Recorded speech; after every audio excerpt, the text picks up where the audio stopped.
मेरा नाम है हरिया, मैं काम करता हूँ बहुत बढ़िया, खाता हूँ खाना और रोज गाता हूँ गाना। अरे यार, आज तो बहुत देर हो गई। इस खतरनाक जंगल को देखकर तो मेरे हाथ पैर ठंडे हो गए हैं।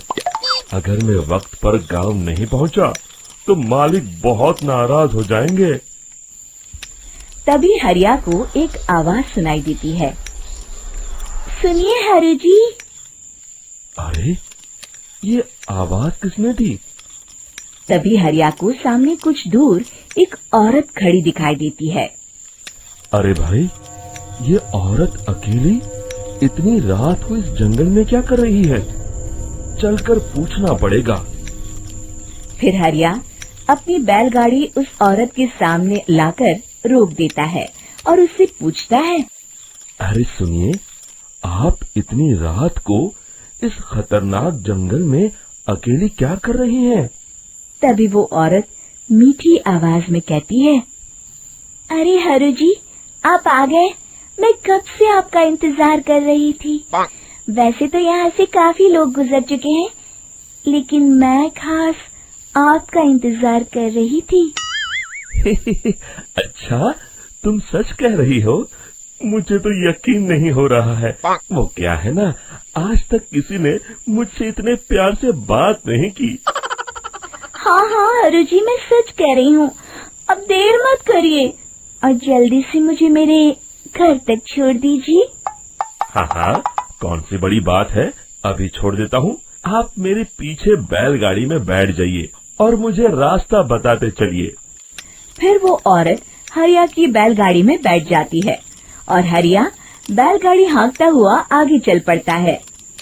फिर उस औरत के बताए हुए रास्ते पर चलते चलते हरिया बैलगाड़ी लेकर एक काली गुफा के आगे आकर रुक जाता है। हरिया उस औरत से पूछता है, हाँ देवी जी, आपका घर कहाँ है?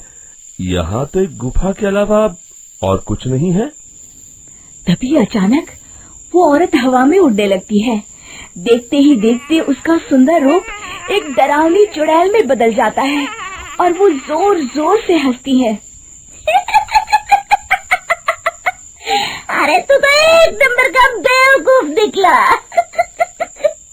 तू तो बड़ी आसानी से मेरी बातों में आ गया। अरे मर गया रे, ये तो एक चुड़ैल है। हे भगवान बचा ले, ये तो बड़ी डरावनी दिखाई दे रही है।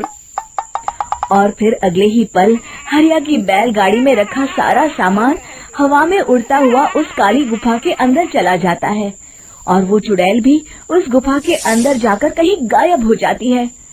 हरिया ये नजारा देख बुरी तरह घबरा और परेशान हो जाता है। अरे, ये चुड़ैल तो मेरा सारा सामान लेकर गुफा में गायब हो गई। अब क्या होगा?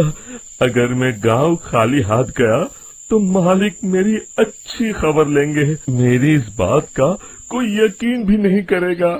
फिर आखिर वही हुआ। हरिया के मालिक चंपक सेठ को हरिया की किसी भी बात पर रत्ती भर भी यकीन नहीं हुआ। चंपक सेठ को लगा हरिया झूठ बोल रहा है और उसने ही लालच में आकर सारा सामान हड़प कर लिया है। फिर हरिया को बेईमान समझकर चंपक सेठ उसे काम से निकाल देता है। अगले दिन अपनी दुकान में परेशान बैठा चंपक सेठ गुस्से में बड़बड़ाता है। अरे, दुकान में तो सामान बिल्कुल भी नहीं है। अब मुझे ही शहर जाकर सामान लाना होगा। फिर वो अपनी बैलगाड़ी लेकर शहर चला जाता है। शहर से सामान लेकर जब चंपक सेठ वापस गांव लौट रहा होता है, तभी उसे एक आवाज सुनाई देती है। चंपक जी, ओ चंपक जी। अरे, ये तो कोई मेरा नाम लेकर मुझे पुकार रहा है। फिर उस रास्ते में वही औरत खड़ी दिखाई देती है।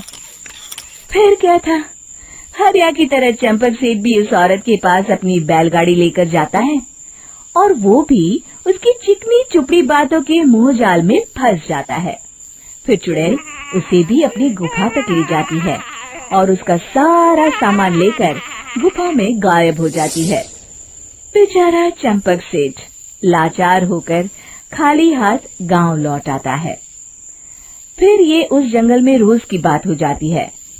जो कोई भी शहर से कुछ लेकर गांव की तरफ लौटता, वो चुड़ैल उसे बेवकूफ बनाकर उसका सारा सामान लेकर गुफा में गायब हो जाती।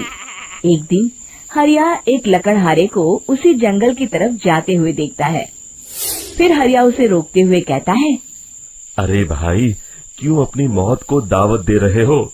मेरी बात मानो, आगे जंगल में मत जाओ, वहाँ एक बड़ी भयानक चुड़ैल रहती है। लकड़हारा हरिया की बातों को नजरअंदाज करते हुए कहता है, अरे भाई, मुझे पहले ही बहुत देर हो चुकी है, मुझे जाने दो भाई। शाम तक लकड़ियाँ काट कर शहर के बाजार में बेचना है। तुम अपनी ये कहानी किसी फुर्सत में बैठे इंसान को सुनाओ, मैं तो चला। इतना कहकर लकड़हारा वहाँ से आगे जंगल की तरफ चला जाता है।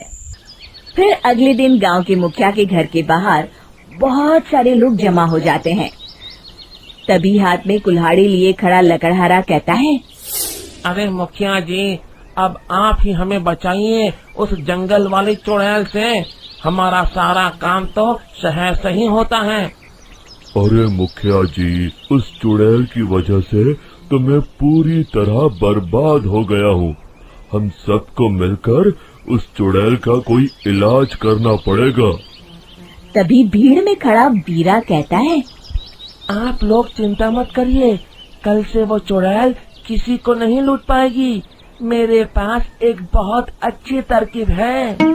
तभी चंपक सेठ उसका मजाक उड़ाते हुए कहता है, अरे तेरा नाम वीरा है तो क्या हुआ?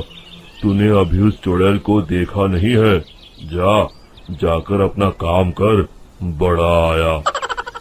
तब मुखिया जी कहते हैं, नहीं चंपक सेठ, मुझे लगता है हमें इस लड़के को एक मौका देना चाहिए।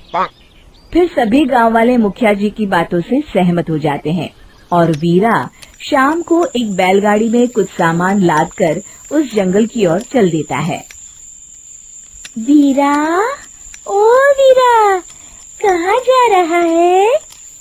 तभी वीरा मुड़ के देखता है, वही चुड़ैल एक औरत के रूप में खड़ी है। अरे बहन जी, मैं आपको ही ढूंढ रहा था। देखिए, मैं आपके लिए क्या लाया हूँ। हैं? अरे वाह, तो खुद मेरे लिए इतना सामान लाया है। तू ही अकेला गांव में समझदार है। जरा देखो, मैं भी खोल के, बड़े भूख लगी है। जैसे ही चुड़ैल उस सामान पर से कपड़ा हटाती है, एक भगवान शिव की तेज रोशनी उसके अंदर मूर्ति से निकलती है और चुड़ैल अपने असली रूप में आकर जलने लगती है। अरे मैं जल रही हूँ, बचाओ! बचाओ! ओम नमः शिवाय, मर गई मैं! देखते ही देखते वो चुड़ैल राख के साथ उड़ जाती है और सभी गांव वाले भी वहां जाते हैं। शिक्षा बुराई पे सदा अच्छाई की ही जीत होती है।